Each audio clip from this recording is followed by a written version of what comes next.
So hi guys, welcome back to my to videos. तो इस video में दोस्तों डिस्कस करने वाले हैं यहाँ पर कुछ इंपॉर्टेंट कंपनीज़ को और उनसे रिलेटेड कुछ इंपॉर्टेंट अपडेट्स हैं जिसकी बात करेंगे इस वीडियो में।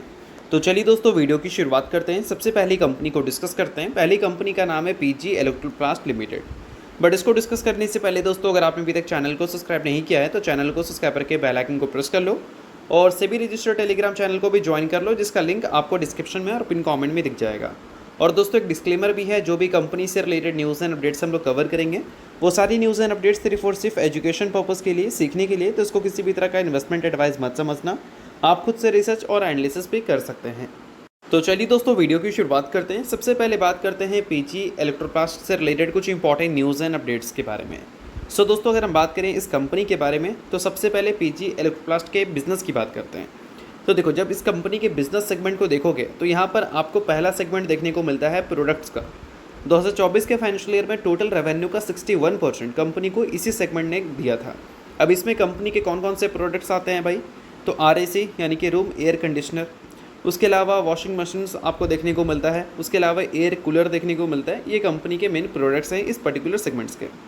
और यहाँ पर अगर हम बात करें मेन RAC यानी कि रूम एयर कंडीशनर के बारे में, तो वहाँ पर ये कंपनी देखा जाए तो सेकंड लार्जेस्ट प्लेयर है अगर हम पूरे इंडिया की बात करें तो, यानी कि काफ़ी अच्छा खासा मार्केट शेयर इस कंपनी के पास है। और अभी रिसेंटली जो GST कट्स हमें देखने को मिले हैं AC में, TV में, डिश वॉशर में, उस GST कट की वजह से एक्सपेक्टेशंस यहाँ पर बढ़ गई है कि आने वाले कल में इस पर्टिकुलर सेगमेंट्स के जो डिमांड्स हैं वो आपको इंक्रीज़ होती हुई देखने को मिलेगी ड्यू टू लो प्राइस। और इस वजह से इन सारी कंपनीज़ को अच्छा खासा कॉन्ट्रैक्ट मिल सकता है इन प्रोडक्ट्स को मैन्युफैक्चरिंग करने के लिए। तो अल्टीमेटली बिज़नेस से अगर देखें तो ये न्यूज़ काफ़ी ज़्यादा अच्छी साबित हो सकती है पीजी इलेक्ट्रोप्लास्ट और उनसे रिलेटेड जो भी कंपनीज़ हैं उसके लिए। और सबसे अच्छी बात दोस्तों यहाँ पर यह है कि ये जो न्यूज़ है वो उस पीरियड में हमें सुनने को मिला है जिस पीरियड में इन्वेस्टर्स एक कंसर्न क्रिएट करके रखे थे कि पीजी इलेक्ट्रोप्लास्ट में ग्रोथ आगे चलकर हमें वीक देखने को मिलेगी। क्योंकि अगर हम इस क्वार्टर की बात करें तो सिर्फ 13% की ग्रोथ ही कंपनी ने अपने रेवेन्यू में दिखाया था ईयर ऑन ईयर बेसिस पे। अगर पिछले 4-5 क्वार्टर का रिकॉर्ड अगर देखोगे, उससे कंपैरिजन करोगे तो काफ़ी छोटा नंबर आपको इस बार देखने को मिला था ग्रोथ के मामले में। और साथ में कंपनी का जो गाइडेंस था 2026 के फाइनेंशियल ईयर को लेकर कंपनी के मल्टीपल सेगमेंट से रिलेटेड, वो भी हमें पहले के मुकाबले कम ही देखने को मिली थी। तो इन सारी चीज़ों की वजह से एक्सपेक्टेशंस था कि नंबर्स इस फाइनेंशियल ईयर ख़राब देखने को मिलेगा। बट अभी GST कट्स जो हमें देखने को मिले हैं 10% तक का, उससे उम्मीद है कि ये जो गाइडेंस है वो आने वाले क्वार्टर्स में अपग्रेड किया जा सकता है। इस वजह से ये जो सारी कॉन्ट्रैक्ट मैन्युफैक्चरिंग कंपनीज़ हैं वो GST कट से काफ़ी ज़्यादा खुश भी नज़र आती हुई दिखी है। सो दोस्तों वीडियो में आगे बढ़ने से पहले बात कर लेते हैं एक सेबी रजिस्टर्ड टेलीग्राम चैनल के बारे में, जिसका रजिस्ट्रेशन नंबर आप यहाँ पर नोट डाउन कर सकते हैं।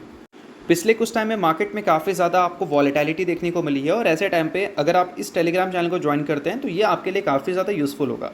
काफ़ी सारी कंपनी के चार्ट्स वगैरह आपको यहाँ पर अपडेटेड देखने को मिलते हैं एक प्रॉपर एनालिसिस के थ्रू। उसके अलावा काफ़ी सारी कंपनी के जो कॉल्स वगैरह हैं वो भी आपको यहाँ पर बिल्कुल फ्री ऑफ कॉस्ट देखने को मिलती है, उसका भी फ़ायदा आप उठा सकते हैं।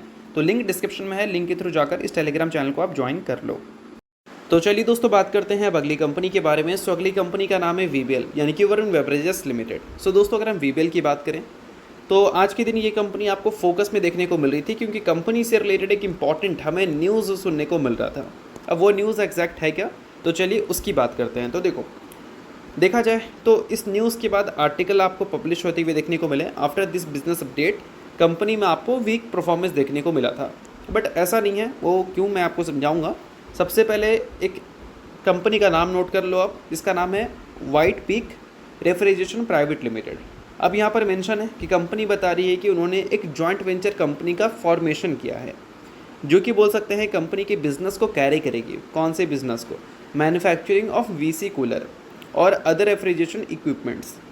VC कूलर मतलब जो आप पेप्सिको के कूलर्स मतलब फ्रिज वगैरह जो देखते हो ना दुकान वगैरह में, उसकी बात हो रही है।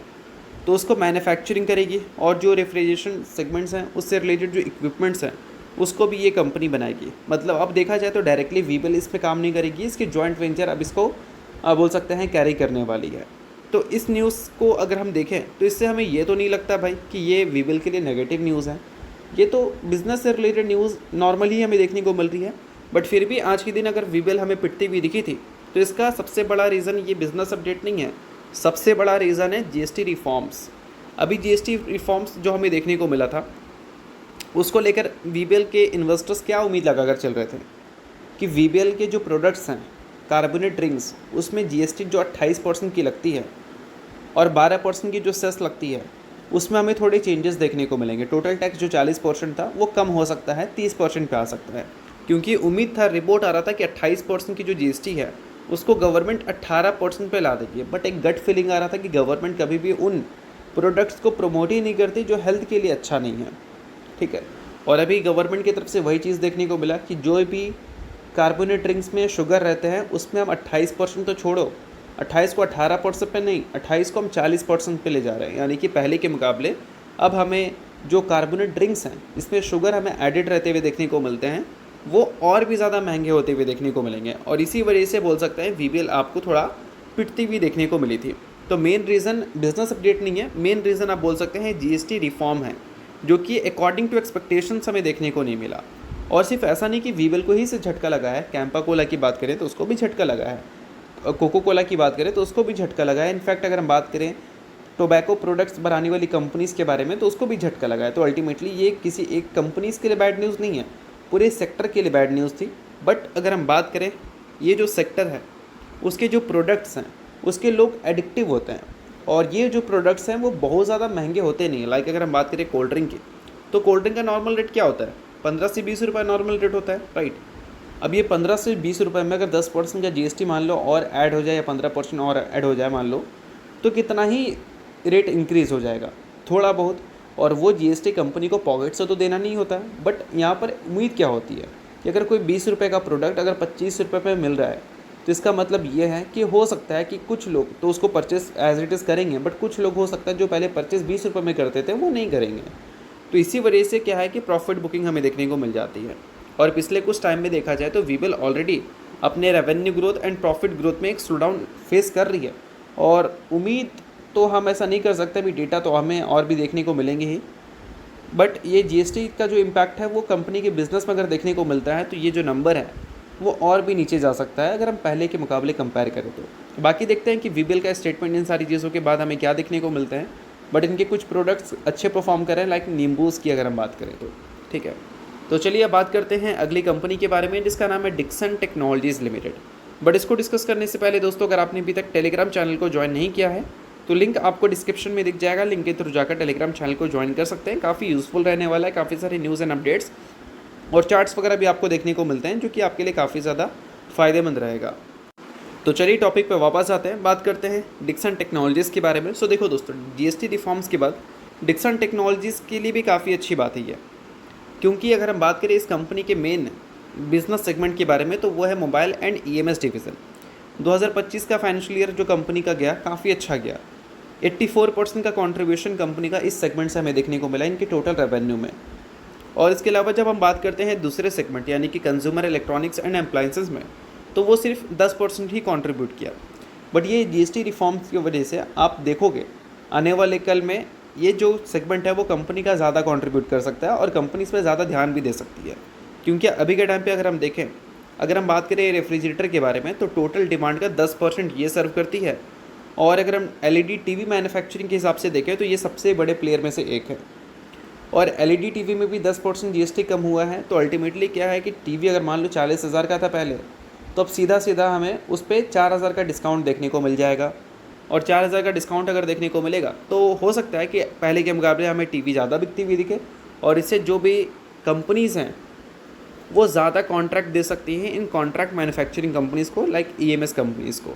तो बेशक बिज़नेस से रिलेटेड अगर हम देखें तो ये सारी चीज़ें जो है वो डिक्सन टेक्नोलॉजीज़ के लिए काफ़ी अच्छी रह सकती हैं, जो जीएसटी रिफॉर्म हमें देखने को मिला।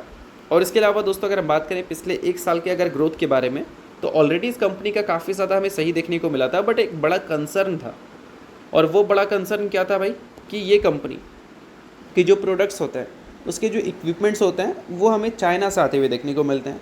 और अभी बीच में इंडिया चाइना का जो रिलेशन था रेयर अर्थ मिनरल को लेकर जो रिपोर्ट्स आ रही थी वो कुछ खास अच्छी नहीं थी। बट अभी के टाइम पे जो सिचुएशन है वो पहले के मुकाबले थोड़ी बदल गई है। तो जो सप्लाई चेन में प्रॉब्लम्स हमें देखने को मिल सकता था, वो प्रॉब्लम्स को लेकर जो बड़ा डाउट था वो क्लियर हो चुका है। अब ऐसे हमें कोई चीज़ें देखने को मे भी ना मिले, और इस वजह से हम उम्मीद कर सकते हैं कि डिक्सन टेक्नोलॉजी के जो एग्जीक्यूशन पेज है वो पहले जैसे ही देखने को मिलेंगे, और हो सकता है कि नंबर्स भी कंपनी के पहले जैसे ही देखने को मिले। तो कोई रिकमेंडेशन वगैरह नहीं है, बट हाँ सभी चीज़ें डेटा के बेसिस पे है, तो आप खुद से रिसर्च और एनालिसिस कर सकते हैं, कोई प्रॉब्लम वाली बात नहीं है। तो चलिए इसके अलावा बात करते हैं अगली कंपनी के बारे में, जिसका नाम है गॉडफ्रे फिलिप्स। रिसेंटली कंपनी ने रिजल्ट पब्लिश किया था, जहाँ पर कंपनी के जो नेट प्रॉफिट थे वो 56% से ग्रो किए थे ईयर ऑन ईयर बेसिस पे, और साथ में कंपनी ने बोनस की भी अनाउंसमेंट की थी जो कि 2:1 के रेशियो में था। सो अगर आप इस कंपनी के शेयर होल्डर हैं तो बेशक ये न्यूज़ काफ़ी इंपॉर्टेंट है, शेयर होल्डर नहीं है इग्नोर कर सकते हैं, न्यूज़ थी इस वजह से मैंने बता दिया, बाकी ये किसी भी तरह का रिकमेंडेशन वगैरह नहीं है। तो चलिए दोस्तों, ये वीडियो यहीं तक था। करता हूँ वीडियो आपको अच्छा लगा, वीडियो लाइक कीजिए, पहली बार सब्सक्राइब कीजिए। वीडियो के लिए बहुत बहुत शुक्रिया।